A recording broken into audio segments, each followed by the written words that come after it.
무서운 세상입니다. 세상에 얼어 죽는 노인이 이렇게 많다는 게 사실입니까? 북유럽이 한국 기술 하나로 완전히 뒤집혔습니다. 영하 40도 혹한 속에서 9명의 노인이 얼어 죽었습니다. 스웨덴 전역이 공포에 떨었죠. 난방 시스템이 멈췄고 국가는 책임자를 찾았습니다. 그 중심에 한 여자가 있었어요. 헬레나 브로스트, 52세. 국가에너지안전청 부청장, 28년 경력의 베테랑이었지만 이번만큼은 달랐습니다. 그녀는 한국을 증오했습니다. 20년 전 상처 때문이었죠. 하지만 운명은 그녀를 다시 한국으로 이끌었습니다. 그곳에서 그녀가 만난 건 한 남자와 따뜻한 바닥이었어요. 한국의 천년된 온돌 기술이 유럽 대륙을 살렸고 한 여자의 얼어붙은 마음까지 녹였습니다. 지금부터 그 이야기를 들려드립니다. 자, 여러분께 질문 하나 드릴게요. 한국의 온돌 기술이 유럽을 구했다는 이 이야기 자랑스럽다면, 한국 최고 더 많은 사람이 알아야 한다면 한국 1등을 댓글로 달아주세요. 그리고 지금 이 이야기를 어디에서 듣고 계신지도 댓글로 알려주세요. 서울, 대전, 대구, 부산, 광주, 제주, 해외 어디든 환영이에요. 영상 시작 전에 구독 버튼과 좋아요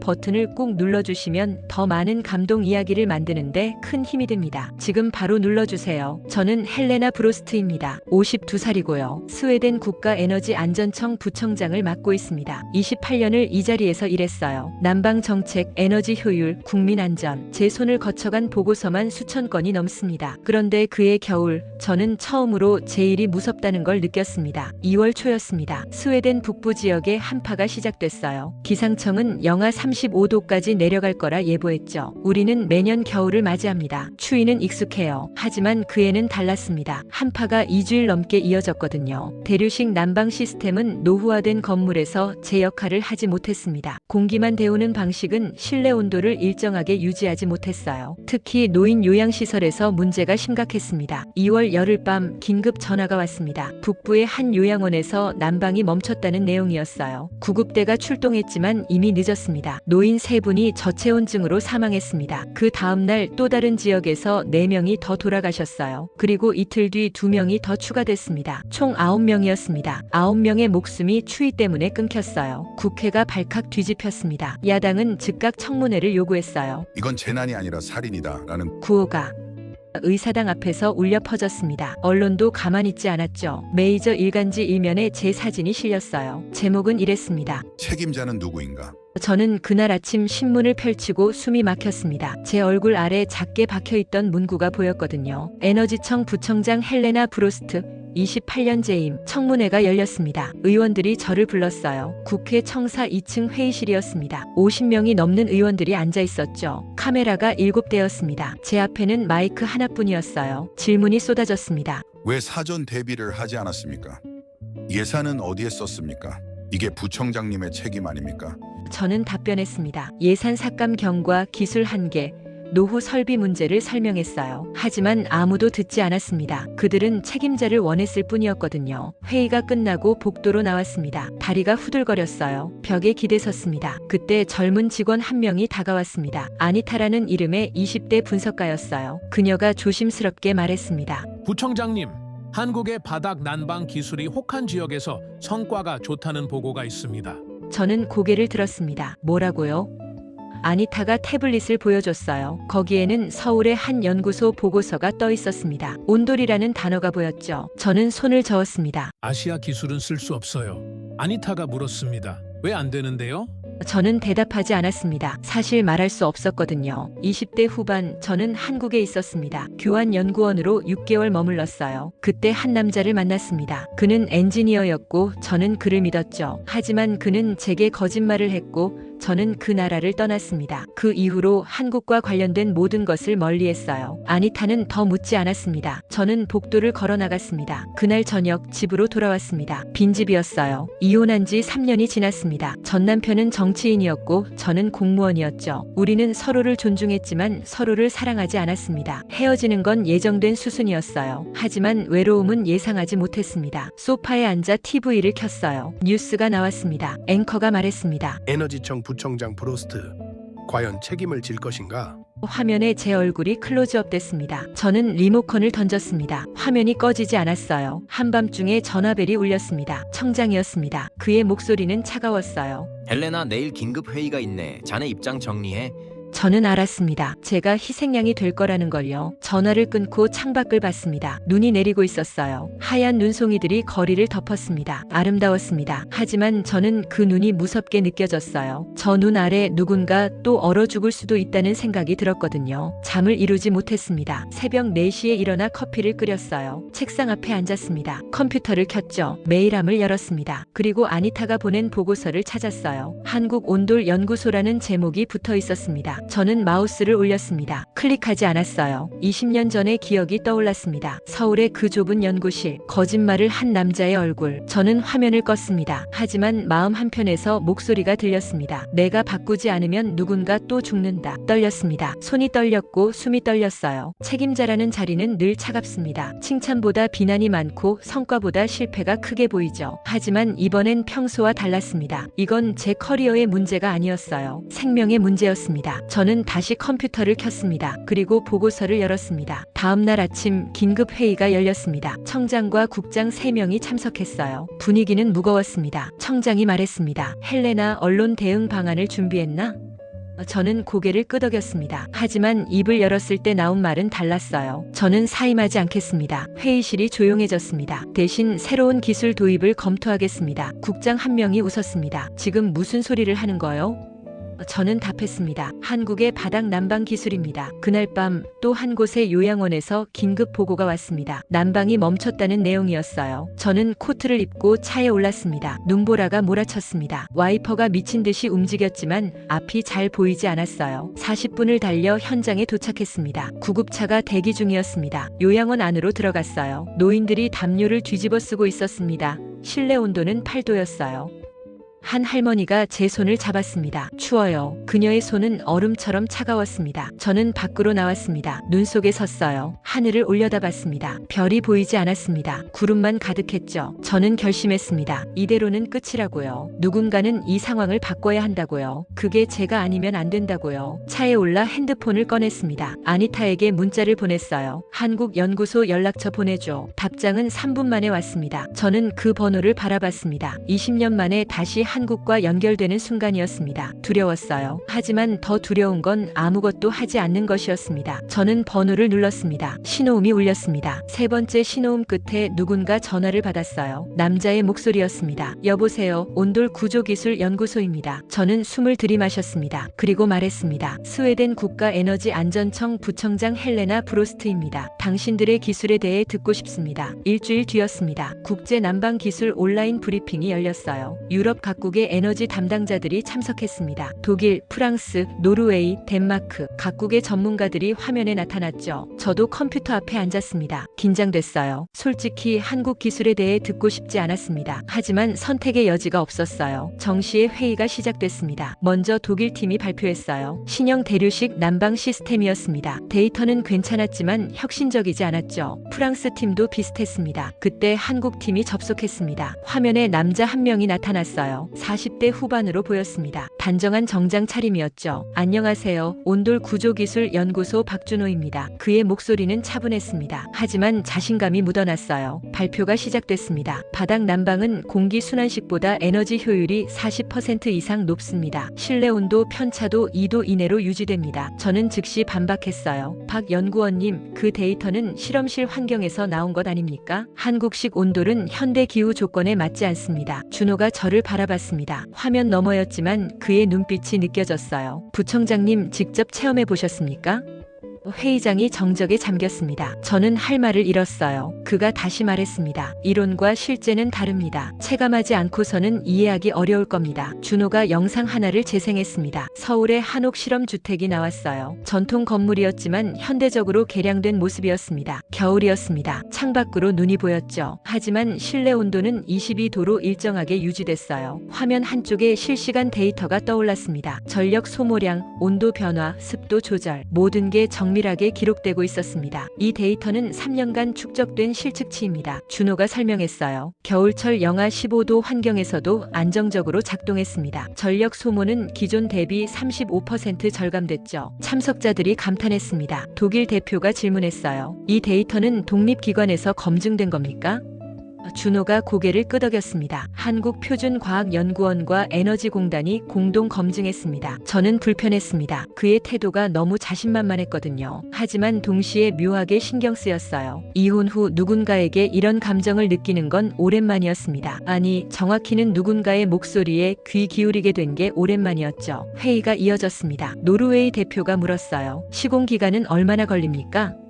준호가 답했습니다. 건물 규모에 따라 다르지만 평균 2주일에서 한 달입니다. 기존 건물 개조도 가능합니다. 덴마크 대표도 질문했습니다. 유지 보수는요?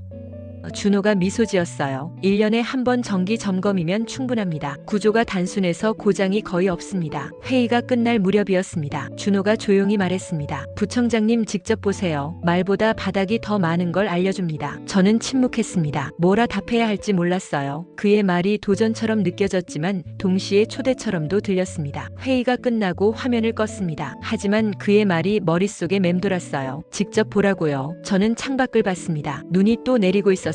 스웨덴은 추웠고 사람들은 떨고 있었습니다. 매일 긴급 보고가 올라왔어요. 난방장애, 저체온증 환자, 응급실 입원. 숫자들이 머릿속에서 맴돌았습니다. 저는 핸드폰을 들었습니다. 비서에게 전화했어요. 한국 출장 일정 잡아줘. 비서가 놀란 듯 물었습니다. 부청장님, 지금 상황에 출장을 가시겠다고요? 저는 답했습니다. 지금이니까 가야 해. 최대한 빨리 잡아줘. 전화를 끊고 다시 창밖을 봤습니다. 눈이 계속 내렸어요. 하지만 이번엔 조금 다르게 보였습니다. 무섭기보다는 어쩌면 변화의 시작처럼 느껴졌습니다. 3월 초였습니다. 저는 인천공항에 도착했어요. 20년 만이었습니다. 비행기에서 내리자마자 느낌이 달랐어요. 공항은 완전히 달라져 있었습니다. 넓고 현대적이었죠. 밝은 조명, 깨끗한 바닥, 첨단 시설들. 20년 전 제가 떠났던 그 나라가 맞나 싶었습니다. 입국장을 나서자 준호가 마중 나와 있었습니다. 실제로 보니 화면보다 키가 컸어요. 단정한 코트 차림이었습니다. 프로스트 부청장님 환영합니다. 그가 악수를 청했어요. 저는 짧게 손을 맞잡았습니다. 박 연구원님, 공식 일정부터 시작하죠. 하지만 준호는 다른 곳으로 차를 몰았습니다. 행정 절차보다 체감이 먼저입니다. 저는 불편했어요. 어디로 가는 겁니까? 그가 답했습니다. 한옥 실험주택입니다. 서류로는 알 수 없는 것들이 있습니다. 저는 항의하려 했지만 입을 다물었습니다. 사실 궁금했거든요. 차는 서울 시내로 들어갔습니다. 빌딩들이 줄지어 서 있었어요. 현대적인 도시였습니다. 20년 전과는 완전히 달랐죠. 그러다 차가 좁은 골목길로 접어들었습니다. 북촌이라는 곳이었어요. 전통 가옥들이 모여 있었습니다. 그 사이사이로 현대 건물들도 보였죠. 차가 멈췄습니다. 작은 한옥 앞이었어요. 기와 지붕, 나무 대문, 돌계단, 전통적인 모습이었지만 단정하게 관리되고 있었습니다. 여기가 실험주택입니다. 준호가 말했어요. 저는 차에서 내렸습니다. 대문을 열고 들어갔습니다. 작은 마당이 나왔어요. 눈이 쌓여 있었습니다. 현관문을 열고 안으로 들어갔죠. 준호가 말했습니다. 신발을 벗으셔야 합니다. 저는 부츠를 벗었어요. 그리고 바닥을 밟았습니다. 순간 저는 얼어붙었습니다. 이 온도 무슨 느낌이죠? 따뜻했습니다. 히터의 뜨거운 열기가 아니었어요. 바닥이 부드럽게 따뜻했습니다. 마치 사람의 체온 같았죠. 발바닥부터 온기가 올라왔어요. 다리로, 몸으로, 온몸으로 퍼졌습니다. 준호가 말했습니다. 이건 공기 온도가 아니라 몸이 먼저 따뜻해지는 구조입니다. 복사열 방식이죠. 바닥의 열이 직접 사람에게 전달됩니다. 저는 말없이 걸었어요. 거실로, 안방으로, 부엌으로. 어디를 가도 바닥은 똑같이 따뜻했습니다. 준호가 바닥 단면도를 보여줬어요. 콘크리트 바닥 아래 배관이 정교하게 깔려 있었습니다. 이게 온돌의 핵심입니다. 온수가 배관을 순환하면서 바닥 전체를 데웁니다. 열전도 설계가 정교해서 온도가 고르게 분산되죠. 그는 온도 조절기를 보여줬어요. 방마다 온도를 다르게 설정할 수 있습니다. 거실은 22도, 침실은 20도, 화장실은 24도. 원하는 대로 조절 가능합니다. 저는 자료보다 체감에 흔들렸습니다. 이게 정말 가능한 겁니까? 준호가 고개를 끄덕였어요. 4년 동안 실험했습니다. 영하 20도까지 내려가도 실내 온도는 항상 일정했습니다. 그가 모니터를 켰어요. 화면에 데이터가 떠올랐습니다. 3년치 온도 기록, 전력 소모량, 에너지 효율, 모든 게 기록되어 있었습니다. 저는 다시 바닥에 앉았습니다. 손바닥을 바닥에 댔어요. 따뜻했습니다. 부드러웠습니다. 28년간 저는 난방 시스템을 연구했어요. 보고서를 읽고 데이터를 분석했습니다. 하지만 이렇게 직접 느껴본 적은 없었습니다. 한옥에서 나서려던 순간 저는 멈춰 섰습니다. 박 연구원님, 이건 그냥 기술이 아니군요. 준호가 조용히 웃었습니다. 이건 사람을 위한 기술입니다. 1000년 전 우리 조상들이 만든 거예요. 추운 겨울을 견디기 위해서죠. 그 지혜를 현대 기술과 결합한 겁니다. 그 말이 가슴에 꽂혔어요. 저는 28년간 기술을 다뤘습니다. 하지만 사람을 먼저 생각한 적이 있었나요? 예산, 효율, 정책, 숫자와 보고서만 봤습니다. 정작 추위에 떠는 사람들은 보지 못했어요. 밖으로 나왔습니다. 눈이 내리고 있었어요. 하지만 몸은 여전히 따뜻했습니다. 바닥에 온기가 아직 남아 있었거든요. 저는 준호를 바라봤습니다. 이 기술을 스웨덴에 가져갈 수 있을까요? 준호가 고개를 끄덕였습니다. 물론입니다. 그러려고 연구했습니다. 스웨덴으로 돌아왔습니다. 공항에 도착하자마자 저는 청으로 직행했어요. 청장실 문을 열고 들어갔습니다. 한국식 온돌 파일럿 프로젝트를 추진하겠습니다. 청장이 놀란 표정을 지었어요. 헬레나, 자네 정신이 온전한가? 저는 답했습니다. 정신이 온전해서 이러는 겁니다. 이게 유일한 방법입니다. 청장은 고개를 저었어요. 외국 기술을 도입한다고 예산 심의가 얼마나 빡빡한지 알잖나. 저는 서류를 내밀었습니다. 한국의 3년치 데이터입니다. 효율 40% 향상, 유지비 40% 절감. 이보다 확실한 근거가 어디 있습니까? 국회 청문회가 다시 열렸습니다. 야당이 거세게 반발했어요. 외국 기술에 국가 예산을 쓴다는 겁니까? 우리 기술은 어디 갔습니까? 저는 답변했습니다. 우리 기술로는 9명을 구하지 못했습니다. 더 이상 사람이 죽는 걸 보고 싶지 않습니다. 그때 전 남편이 언론 인터뷰에 나왔습니다. 화면에 그의 얼굴이 나왔어요. 전 부인 헬레나는 이혼 후 감정적으로 판단하고 있습니다. 개인적 상처 때문에 국가 정책을 그르치고 있어요. 저는 분노했습니다. 하지만 입을 다물었어요. 여기서 감정을 드러내면 그의 말을 증명하는 꼴이 되니까요. 결국 특별 재난비 명목으로 예산이 통과됐습니다. 하지만 조건이 있었어요. 실패하면 부청장이 모든 책임을 진다. 저는 서류에 서명했습니다. 손이 떨렸어요. 하지만 멈추지 않았습니다. 준호에게 전화했습니다. 프로젝트가 승인됐습니다. 준호의 목소리가 들렸어요. 부청장님, 이건 부청장님의 커리어를 걸게 될 수 있습니다. 정말 괜찮으십니까?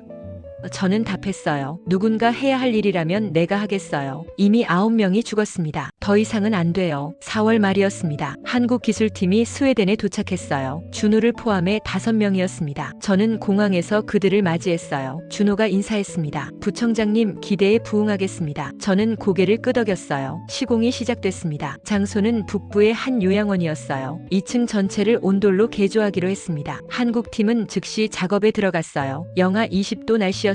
눈보라가 몰아쳤어요. 하지만 그들은 멈추지 않았습니다. 바닥을 뜯고 배관을 깔았어요. 밀리미터 단위로 정확하게 측정했습니다. 단열재를 붙이고 콘크리트를 부었어요. 스웨덴 기술자들이 옆에서 지켜봤습니다. 한 명이 물었어요. 어떻게 이 추위에서 작업이 가능하지?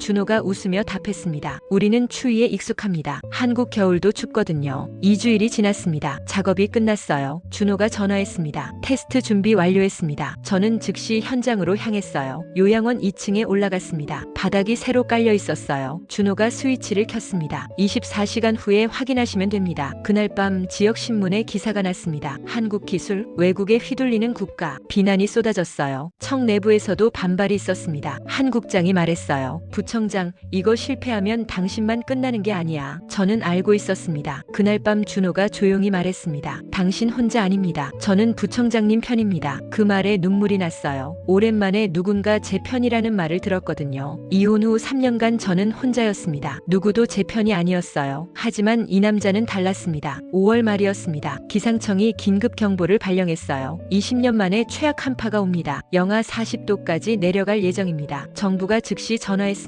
브로스트 부청장, 파일럿이 실패하면 국가적 망신입니다. 당신도 알겠지만 저는 알고 있었습니다. 청 내부에서는 이미 저를 희생양으로 삼을 준비를 하고 있었어요. 한파가 시작됐습니다. 영하 30도, 영하 35도, 영하 40도, 온도계가 계속 떨어졌어요. 스웨덴 전역에서 난방 장애가 속출했습니다. 응급실은 저체온증 환자로 가득 찼어요. 정전이 잇따랐습니다. 사람들은 공포에 떨었죠. 저는 파일럿 요양원으로 달려갔습니다. 준호가 함께였어요. 차 안이 얼어붙을 것 같았습니다. 히터를 최대로 틀었지만 소용없었어요. 괜찮으시겠습니까? 준호가 물었습니다. 저는 고개를 끄덕였어요. 가야 합니다. 요양원에 도착했습니다. 언론이 몰려 있었어요. 카메라가 10대가 넘었습니다. 기자들이 질문을 쏟아냈어요. 부청장님, 실패하면 책임지시겠습니까? 한국 기술이 정말 효과가 있습니까? 저는 대답하지 않았습니다. 안으로 들어갔어요. 1층으로 먼저 갔습니다. 기존 대류식 난방이 설치된 곳이었어요. 문을 열자 추위가 느껴졌습니다. 온도계를 확인했어요. 9도였습니다. 노인들이 담요를 뒤집어 쓰고 있었어요. 몸을 떨고 있었습니다. 의료진이 돌아다니며 체온을 재고 있었죠. 구급대가 대기 중이었습니다. 3층도 마찬가지였습니다. 기존 난방 시스템이었어요. 온도는 10도였습니다. 노인 한 분이 말했어요. 너무 추워요. 언제 나아지나요? 저는 대답할 수 없었습니다. 준호가 말했습니다. 저와 함께 2층으로 가봅시다. 저는 그를 따라갔어요. 계단을 올라 2층 문 앞에 섰습니다. 한국 온돌이 설치된 곳이었어요. 준호가 문손잡이를 잡았습니다. 준비되셨습니까? 저는 숨을 들이마셨어요. 문이 열렸습니다. 순간 따뜻한 공기가 느껴졌어요. 안으로 들어갔습니다. 온도계를 확인했습니다. 22도였어요. 밖은 영하 40도인데 안은 22도였습니다. 믿을 수 없었어요. 노인들이 편안하게 산책하고 있었습니다. 어떤 분은 창가에 앉아 책을 읽고 있었어요. 담요를 뒤집어 쓴 사람은 아무도 없었습니다. 의료진이 다가왔어요. 부청장님, 믿어지지 않습니다. 관절 통증을 호소하던 환자들이 증상이 감소했어요. 호흡도 안정적입니다. 혈압도 정상입니다. 현장이 술렁였습니다. 밖에서 지켜보던 기자들이 안으로 들어왔어요. 카메라가 바닥을 비췄습니다. 온도계를 비췄습니다. 노인들을 인터뷰했어요. 어떠세요? 한 할머니가 답했습니다. 따뜻해요. 정말 따뜻합니다. 오랜만에 편안해요. 저는 떨리는 손으로 바닥을 짚었습니다. 따뜻했어요. 부드러웠습니다. 살았다. 이 사람들 모두 살았어. 준호가 조용히 제 손을 포겠어요. 부청장님이 살린 겁니다. 부청장님의 결단이 이들을 구했습니다. 그 순간 눈물이 났습니다. 52년 인생에서 처음으로 제가 한 일이 자랑스러웠습니다. 28년간 공무원으로 살았어요. 수천 건의 보고서를 작성했습니다. 하지만 이렇게 직접적으로 사람을 구한 건 처음이었습니다. 그리고 깨달았어요. 준호를 향한 제 마음도요. 이건 단순한 호감이 아니었습니다. 존경이었고 신뢰였습니다. 그리고 어쩌면 사랑의 시작이었을지도 모릅니다. 정부 조사단이 파견됐습니다. 일주일간 데이터를 검증했어요. 온도 측정, 에너지 소모량, 환자 건강 상태, 유지 비용, 모든 것을 철저히 조사했습니다. 저는 매일 밤 잠을 이루지 못했어요. 결과가 나오기를 기다렸습니다. 일주일 뒤 결과가 나왔습니다. 정부 브리핑룸이 가득 찼어요. 언론, 정치인, 전문가들이 모였습니다. 조사단장이 발표했어요. 한국식 바닥 난방은 기존 대류식 대비 에너지 효율 43% 향상, 유지비 40% 절감, 실내 온도 편차 2도 이내 유지, 재난 대응 구조로 최적화되어 있음. 회의실이 술렁였습니다. 한 의원이 질문했어요. 정말 신뢰할 수 있는 데이터입니까?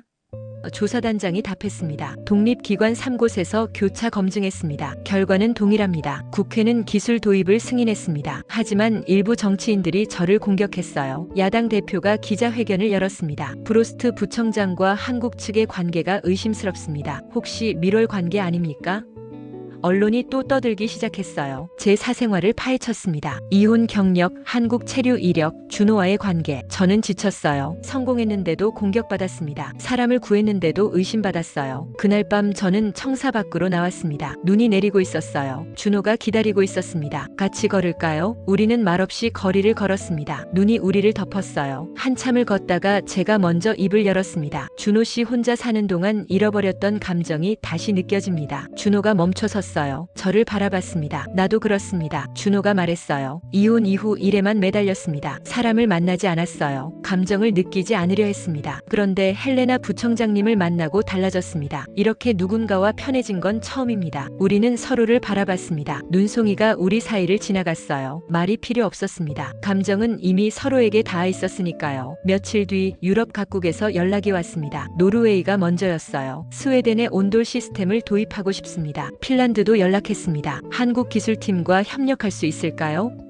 덴마크, 아이슬란드까지 북유럽 전역에서 문의가 쏟아졌어요. 스웨덴의 성공이 퍼지고 있었습니다. 언론도 달라졌어요. 부청장 브로스트, 북유럽을 살리다, 한국 기술이 유럽 난방 혁명을 이끌다 제목이 바뀌었습니다. 비난이 찬사로 바뀌었어요. 준호가 웃으며 말했습니다. 부청장님이 시작한 일입니다. 용기를 내지 않았다면 여기까지 오지 못했어요. 저는 고개를 저었습니다. 우리가 함께한 일이에요. 혼자서는 할 수 없었습니다. 눈 내리는 도시를 걸으며 준호가 조용히 분명히 제 손을 잡았습니다. 저는 손을 놓지 않았어요. 52년 인생에서 처음으로 누군가의 손이 이렇게 따뜻하게 느껴졌습니다. 한국의 온돌처럼요. 6월이었습니다. 브뤼셀에서 EU기술 표준 심의위원회가 열렸어요. 한국식 온돌을 유럽 표준 난방 시스템으로 인증하는 절차였습니다. 역사적인 순간이었어요. 아시아 기술이 유럽 표준이 되는 건 처음이었으니까요. 저와 준호가 함께 참석했습니다. 회의장은 긴장감으로 가득했어요. 28개국 대표들이 모였습니다. 독일과 덴마크가 반대했어요. 이권 문제 때문이었습니다. 자국 기술 보호가 우선이다.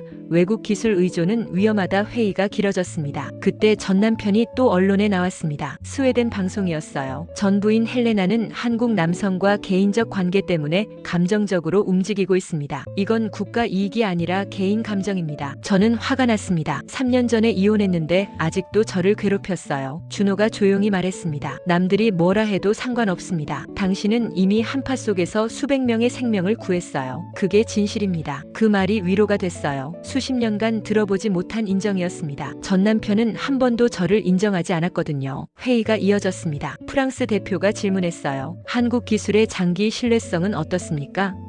준호가 답변했습니다. 한국에서 1000년 넘게 사용된 기술입니다. 현대화된 지도 50년이 넘었어요. 신뢰성은 충분히 검증됐습니다. EU 심사관들이 한국을 방문하기로 했습니다. 직접 확인하겠다는 거였어요. 일주일 뒤 심사단이 서울에 도착했습니다. 준호가 그들을 안내했어요. 온돌 연구소, 실험주택, 실제 아파트 단지까지 모든 걸 공개했습니다. 심사관들이 놀랐어요. 한 명이 말했습니다. 이 정도 기술력이면 유럽 전체로 확산해야 합니다. 에너지 위기 해결의 열쇠가 될 수 있어요. 다른 심사관도 동의했습니다. 안전성, 효율성, 경제성 모든 면에서 기존 시스템을 능가합니다. 브뤼셀로 돌아왔습니다. 최종 표결이 열렸어요. 28개국 중 24개국이 찬성했습니다. 한국식 온돌이 유럽 표준 난방 시스템으로 인증됐습니다. 회의장에서 박수가 터졌어요. 시상식이 열렸습니다. EU 난방 혁신상이었어요. 수상자는 한국 온돌 연구팀과 저였습니다. 무대에 함께 올랐어요. 준호가 옆에 있었습니다. 트로피를 받았습니다. 플래시가 터졌어요. 카메라가 우리를 비췄습니다. 무대 뒤로 내려왔습니다. 준호가 조용히 말했습니다. 헬레나, 이제 우리 인생도 따뜻해져도 되지 않을까요?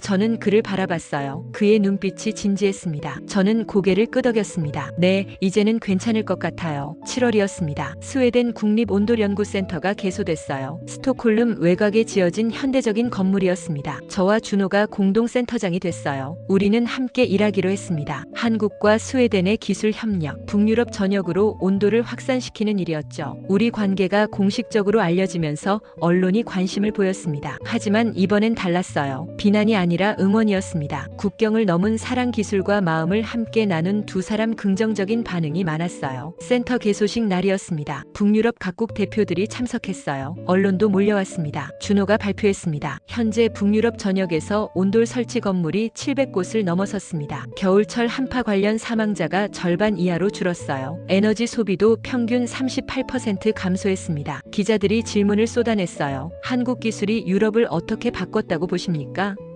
제가 답변했습니다. 한국의 바닥 기술이 대륙을 살렸습니다. 천년된 지혜와 현대 기술의 결합이 새로운 미래를 열었어요. 이건 단순한 난방 시스템이 아닙니다. 사람을 먼저 생각하는 철학입니다. 개소식이 끝나고 저는 센터 옥상에 올라갔습니다. 스톡홀름 시내가 한눈에 보였어요. 해가 지고 있었습니다. 북유럽의 긴 여름 해가 천천히 저물었죠. 준호가 옆에 왔습니다. 생각이 많으신가 봐요. 저는 고개를 끄덕였습니다. 이 모든 게 꿈 같아요. 몇 달 전만 해도 저는 절망 속에 있었어요. 책임자로 지목됐고 사퇴 압박을 받았죠. 외롭고 두려웠습니다. 그런데 지금은 말을 잇지 못했어요. 준호가 제 손을 잡았습니다. 지금은 어떠세요?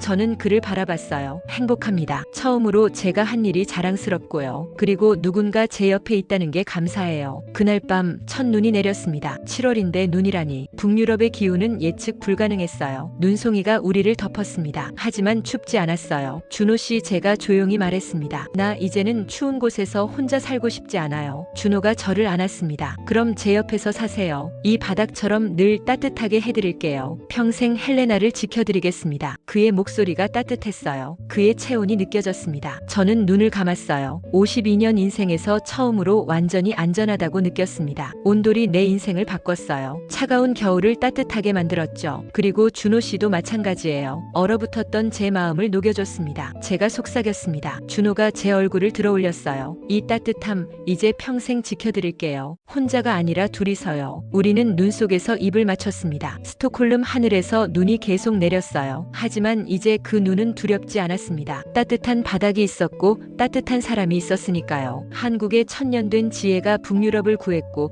한 여자의 얼어붙은 인생까지 녹였습니다. 저는 처음으로 완전히 행복했습니다. 여러분, 오늘 이야기는 여기까지입니다. 한국의 온돌이 북유럽을 살렸고 두 사람의 사랑까지 만들어냈습니다. 이게 바로 기술을 넘어선 따뜻함이 아닐까요? 여러분은 어떻게 생각하시나요? 댓글로 의견을 나눠주세요. 그리고 구독 버튼 아직 안 누르셨다면 지금 꼭 눌러주시고 알림 설정까지 켜두시면 다음 감동 스토리를 놓치지 않으실 겁니다. 좋아요도 꼭 눌러주세요. 여러분의 응원이 더 좋은 이야기를 만듭니다. 다음 영상에서 또 만나요. 감사합니다. 지금까지 당신께 감동만을 드릴 감동 초이스 제니였습니다.